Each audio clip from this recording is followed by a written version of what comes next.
Tonight you will see Billy attempt to set a new Guinness land speed record.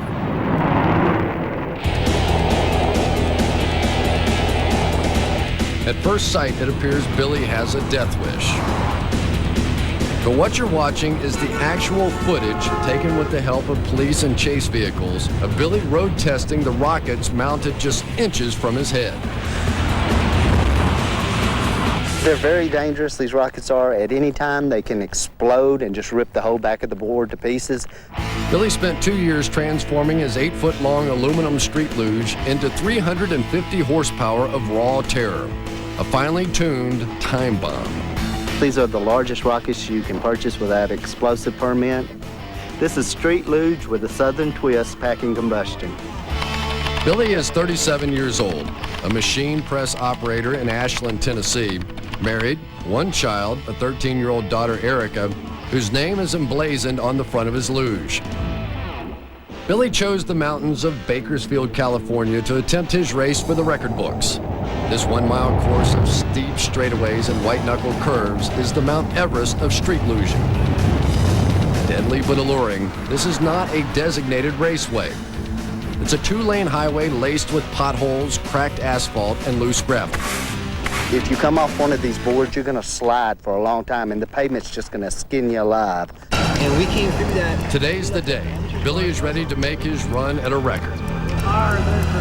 He meets with champion luger Bob Pereira and gets tips on how to survive this brutal course. Billy spends the morning fine-tuning the 8 rockets strapped to his board. The timing of firing the rockets is crucial. If Billy fires too early or too late, the thrust can send him hurtling out of control. Just moments away from the start of the race, the roads have been closed to traffic. Paramedics are standing by in case something goes wrong. Cameras are placed at strategic points along the course. There's one mounted on the luge. And to capture the action from every angle, Bob Pereira and his finger cam will try to keep pace with Billy. A radar gun at the finish line will clock Billy's record-setting speed. And Billy checks his brakes. That's right, a scrap of steel-belted radial tire glued to the bottom of his tennis shoe is all that keeps him from going off the road. This is the moment that Billy has waited 2 years for. After 4 hours of prep, he moves into position. And he's off.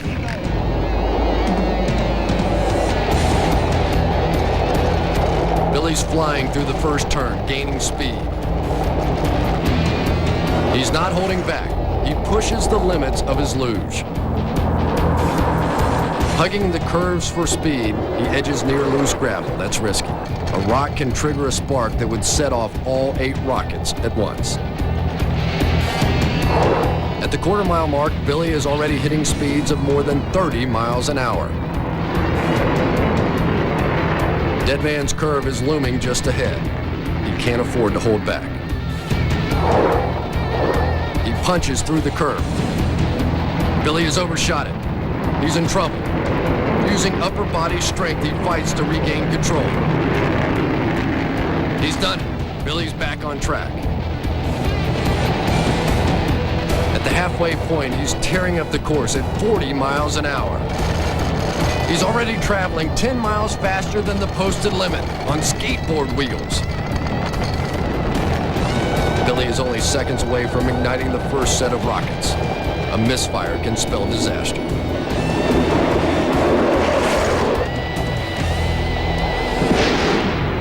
There's rockets 1 and 2. Billy's speed jumps to 48 miles an hour.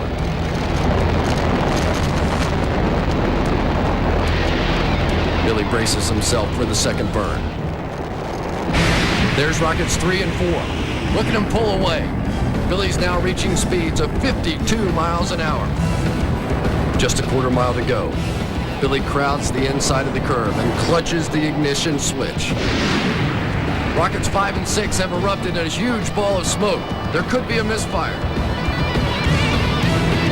No, Billy appears all right. He's heading into the home stretch.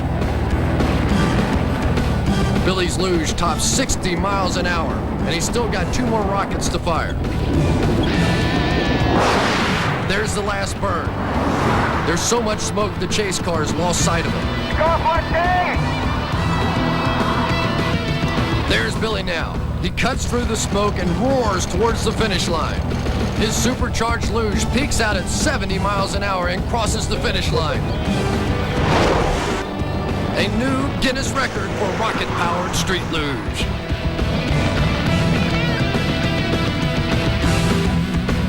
What a ride. How's it feel? It was great, man. When them things kicked in, it was gone. Just the impulse of the rockets firing, it just pushed me back. I could feel the whole board just get light. Hey, definitely. Oh, I love you. Good job. Congratulations. Thank you.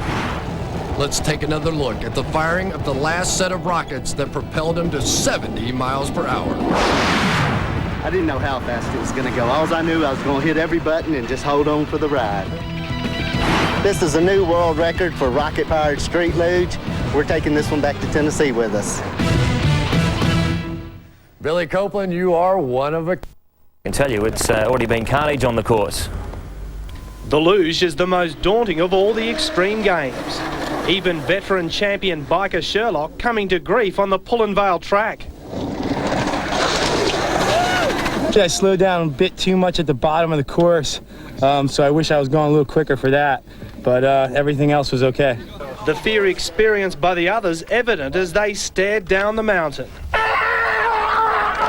The luges and their equipment littering the run. We're going about 120K in some of the harder turns, so it's pretty gnarly. The downhill skateboarders were further from the bitumen, but the higher they are, the harder they fall. Just a prelude to the weekend's racing. Back at home base at the R&A. I've been hanging for this. It's street luge mass time. 4 guys down a hill somewhere in a suburb near you. Don't try this one at home. This is awesome. This course is about 1 kilometre long. It'll blow your mind when you see what these guys do coming down this course. The first 4 competitors, Marcus Highstead, the local guy from Geelong in Victoria, Todd Lear, Waldo Altry and biker Sherlock, the world champion as they head down the course for the first time. A sweeping left-hand, right-hand corner as they come out of it. These guys are loving this course. It's pretty testing. As you can see, one of the competitors is off now, getting hit by his board, and Marcus Highstead almost comes unstuck on a witch's hat. Let's have another look at it.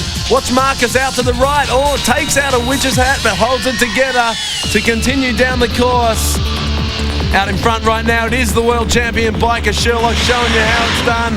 Scrubbing off a bit of speed into that corner. And here comes Marcus Highstead, the young guy from Geelong in Victoria. Look at the way they hang off their boards. Most of their body is not even on the board as they cross the finish line in the first heat. Biker Sherlock goes through. And coming through in third place is Marcus Highstead. Nice run from him. Waldo Altry takes second and they move on through to the second round. Coming up in the second heat right now, we've got Eric Thompson in the far from the camera, Peter Fisser, Stephen Fernando and Darren Lott. Darren's actually written a book about street luging. If you ever get a chance to read it, it'll give you some insight to what these guys are all about as they take off into the first corner. This is flat out. These guys reach speeds of up to 130 kilometres an hour, and Darren Lott seems to have it all together out in front right now. They pass through the sweeping right-hander. You can hear these things screaming as they go past. The guys wash off speed in different ways. You can put your arm out, you can drop your feet. There's some scrubbing going on into the corner now. You want to set yourself up for that corner way early as the guys move through into the lower half of the course. Darren Lott flying towards the finish line, makes a nice run there. Look at the smoke coming off his feet. Perry Fisser comes through in second place. And those guys will move through to the next round. It's round 3 time. Andrew Smith in the far from the camera. Tom Mason, Jarrett Ewanek and Lee Danzy. A lot of rivalry between biker Sherlock and Lee Danzy, closest to camera. A lot of tension at the starting line as we go on board with the camera mounted to one of the street luges and check out these guys going through the first turn. From here it all drops downhill. As you can see, the Gold Coast in the background.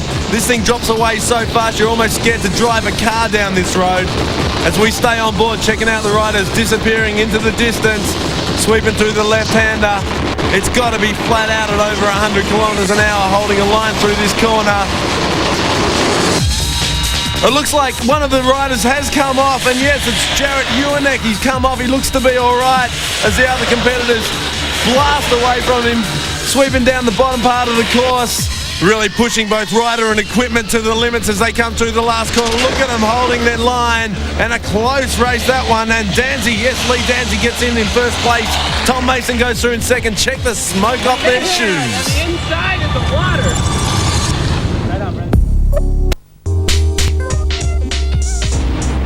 Well, as the boys are warming up on the hill for the Street Luge mass competition, I'm certainly ducking for cover. The speed these guys hit, unbelievable. Let's go to the top of the hill. It's a four-man heat and one very fast girl, Pamela Pinky Zoalian. Let's check him out further from the cameras. George Orton, Pam Zoalian, Dave Auld, Mark Green and Mike Colabella as they head down into the first corner. Tight racing already. Let's see how they pan out the other side of this corner. Oh, and they've come out wide. It looks like George Orton has almost lost it and almost taken out Mike Colabella. And Mark Green has had to take evasive action and slams heavily. Pinky Zoalian almost takes out George Orton and moves into second place. Let's have another look really wide through that corner, taking out the witches' hats. And George Orton is all over the road. Mark Green has to take big-time evasive action and loses his ride, gets thrown across the track into the hay bales. Pinky Zoalian almost takes out George Orton, but she moves into second place. And now she's out after Mike Colabella. Come from fifth to second. Good race for Pinky Zoalian. George Orton, the big loser, as they head down towards the finish line. And coming across the line first is Mike Colabella. Second, Pinky Zoalian, the only girl in the competition. And third is Dave Auld. What an awesome heat that was. And Pinky looks stoked. All right, we're heading back up to the top. This is round two, heat number one.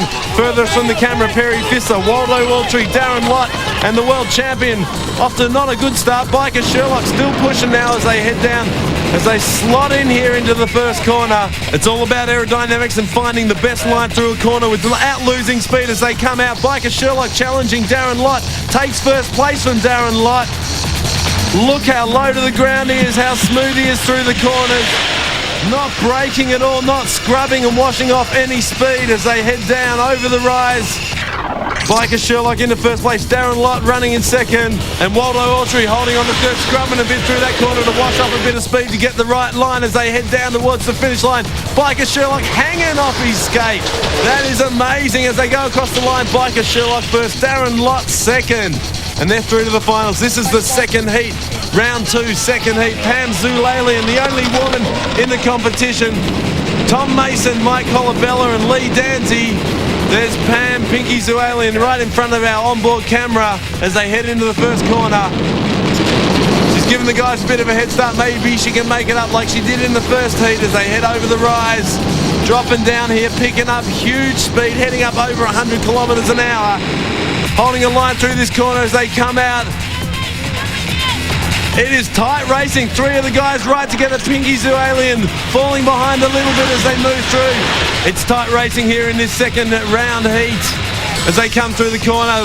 Nice and close. Lee Danzy looks like he's got a bit of a... Oh, there's a bit of rubbing and bumping going on there. Pinky's making up some ground now as they move down through the last turn. Oh, it looks like Mike Colabella's run wide, giving Pinky the chance to get into third, and she has. Let's look at the placings. Lee Danzy first, Tom Mason second, and Pinky Zoalian, the only woman, gets third. And all this action brings us to the finals. Let's check out the competitors. Furthest from the camera, Tom Mason, then Darren Lott, Lee Danzy, and closest to the camera was Biker Sherlock. This is finals time. These guys will be going for it. They are pumped up as they drop down through the first corner. They come out wide. Biker Sherlock takes a commanding lead straight away. Darren Lott goes into second place. And it looks like Lee Dancy's in third as they hold their line through this corner.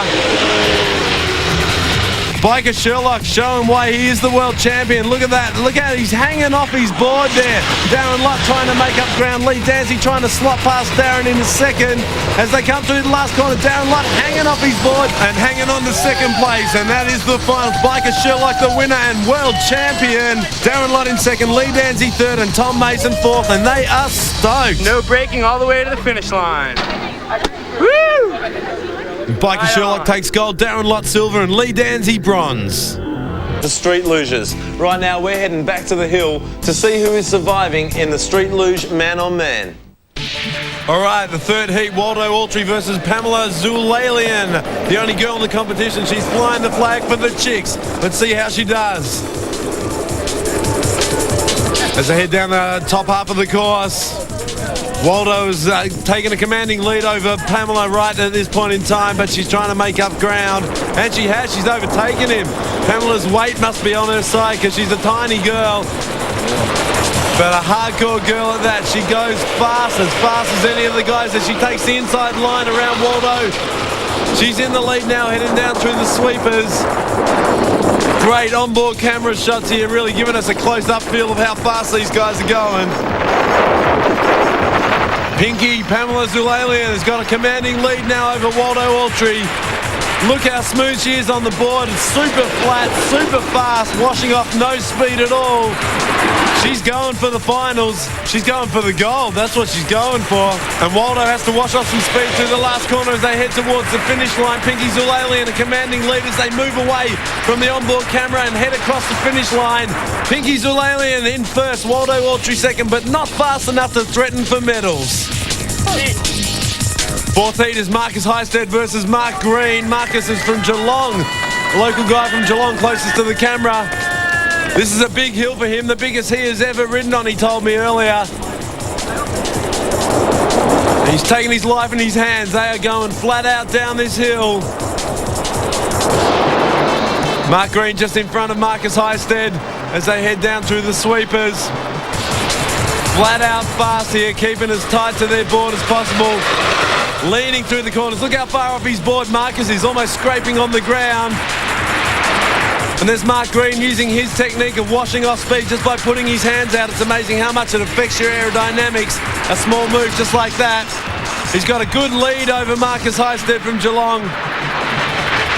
Looks like Mark Green's going to take out this heat. He is flying now as they head towards the finish line. Marcus Highstead, good competition for him, good experience for him for next year's Extreme Games. As Mark Green goes across the line in first, but still not fast enough to threaten for medals. This is the final heat. Perry Fisser versus Jarrett Uenek as they paddle off the start line trying to get some speed up, and then they slot into position here. This is do or die time for these guys. Perry Fisser on the left in the red and white. Jarrett Uenek in the yellow and black as they get very close together. Look at them bumping each other, jostling for position into the corner. It's all about taking that right line. There is only one right line and they both want it. They're really hassling each other, rubbing up against each other, pushing each other away. Look at Jarrett hanging off, scrubbing off some speed through that corner. He obviously came in too fast, had to wash off some speed, rubbing right up against Perry Fisser. Now this is close action. If one of these guys comes unstuck, it could be all over. Jarrett having to scrub again to try and get that line. Perry scrubbing as well. They are neck and neck, side by side. Look at them touching each other here. Almost took each other out there. Rebounding off each other at high speed. Oh, look at that. That was Perry pushing Jarrett away from him, obviously getting too close for comfort, and it's all on here. It's almost like boxing, lying down at 130 kilometres an hour. Look at him hanging off the board through this corner, going out wide through that last corner. Looks like Perry lost some speed there. Jarrett's feet in the air as they go across the line. Entertaining heat, but not fast enough to take any medals. And at the end of the Street Luge, man oh man, let's check out who the medal places are. Darren Lutt takes bronze, Lee Dancy silver, and Biker Sherlock, the world champion, gold. The mass luge. Well, the mass luge is 4 guys, so it's not going to be quite as crowded. It's going to be a little bit more room to maneuver, a little bit more drafting. It's a little cleaner racing. This is going to be a little bit more pure street luge. This is going to be hot. You're going to dig this. And we're in Mount Coot-tha in Brisbane for the start of the Mass Street Luge. 4-man events broken down to 8 heats, 4 quarterfinals, 2 semi-finals, and 1 final. And I've got Andrew Smith, #1 Australian Mass Luger, here with us. Andrew, who's in this event? 4 of the top Americans, Wade Sokol, Beagle Jarvis, Ron Hanstein and Steve Fernando. As you can see, Steve Fernando and Ron Hanstein have both got away to great starts. It's a pretty clean start. I mean, how crucial is that start for the rest of the event? A good start will set you up for the rest of the race. You can see both Ron and Steve at this moment are low, getting as much speed as possible out of the first drop away to set up for the chicane area. And I believe there's no braking along this course. No, not at all. Unless, of course, you have problems. And we're not expecting any problems, are we, Andrew? No, not at all. This is actually a very fast, non-braking good course. As you can see, Luge is coming into the rough area of the chicane and staying as low as possible to get as much speed as possible, coming into the right and left sweepers. And we're coming up to the fastest part of the course. What sort of speeds can we expect? That's right. Coming through the sweepers, doing 100, 105 kilometres an hour. As they come into the left-hand sweeper, which is excellent road surface, maximum speed, Steve Fernando and Beagle Jarvis. Both are coming through, washing off speed, slowing down slightly, but still coming in first and second position at this stage into the straight. It looks like Steve Fernando takes out first place, Wade Sokol second, Beagle Jarvis third, and Ron Hanstein fourth place in the quarterfinal B of the Mass Street Luge. In quarterfinal C, Digger Green from Australia, Waldo Autry, Rat Salt and Tim Kayer, all from the States. Andrew Smith, how's it looking? It looks really good. Rat Salt has got the best push out of this group. As you can see, he's off to a great start. Waldo Autry a little slow, but Waldo's such great talent that I'll be surprised if he doesn't get at least a position.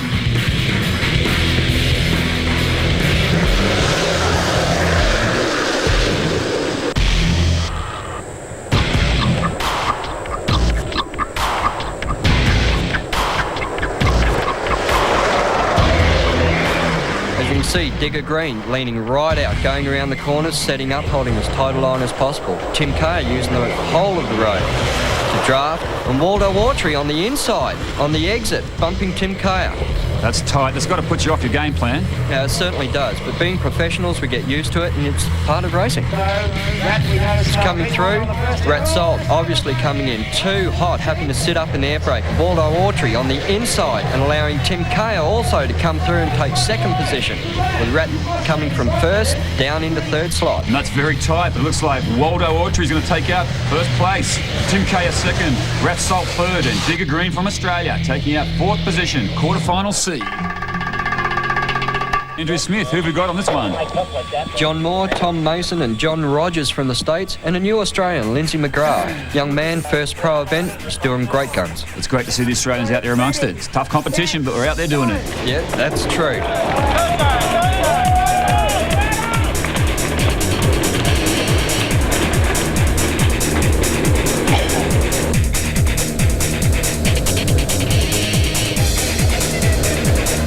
Coming into the first drop away, both Tom Mason and John Rogers, maintaining different lines, but both maintaining great speed coming down.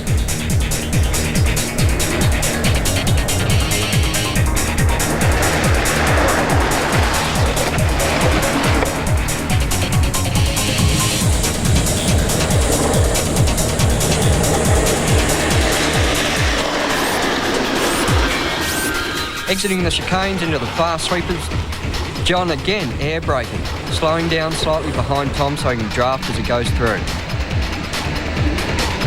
Tom and John choosing slightly different lines, both losing a little bit of speed. As you can see, they start to wash off, holding their positions as they come into the finish area. And Lindsay's going to be pushing hard to catch these three. Looks like Tom Mason in first place, John Rogers in second, Johnny Moore in third, and from Australia, Lindsay McGrath pulling into fourth position. Quarterfinal D, Mass Street Luge.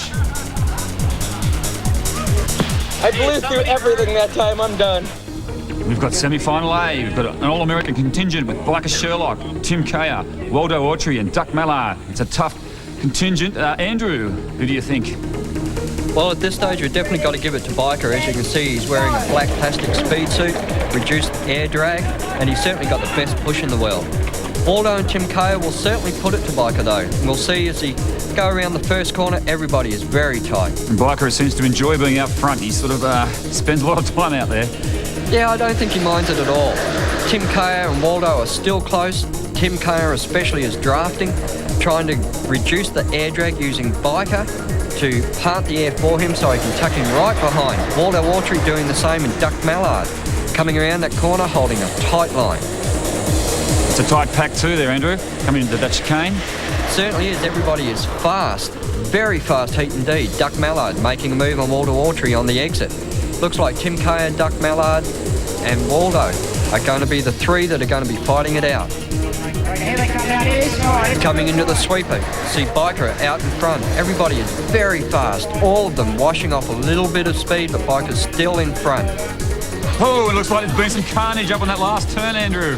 Yeah, it looks like Tim Kale, Waldo Waltree and Duck Mallard, with Duck not even getting back on his luge at this stage. Tim Kale and Waldo making a desperate bid for the finish line. Biker Sherlock's already taken out first place, and it's going to be Tim in second and Waldo Waltree in third. And the Duck will have to waddle home. Semi-final B of the Mass Street Luge. We've got Tom Mason, Steve Fernando, John Rogers and Wade Sokol.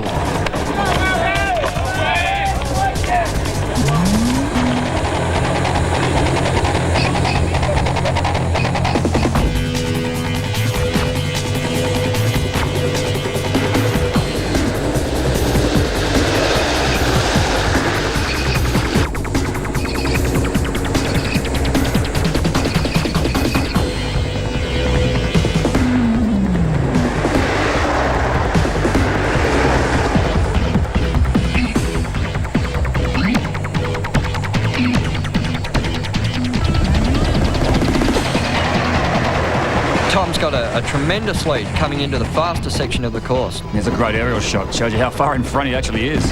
Yeah, it certainly does. Coming into the sweepers, it looks like the fight will be between second, third and fourth slots.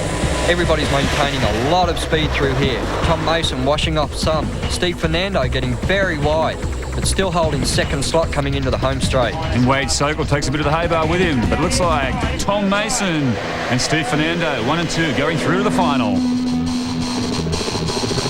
And this is the big one, the final, the Mass Street Luge. Biker Sherlock, Tim Kaya, Steve Fernando and Tom Mason pushing it to the limit.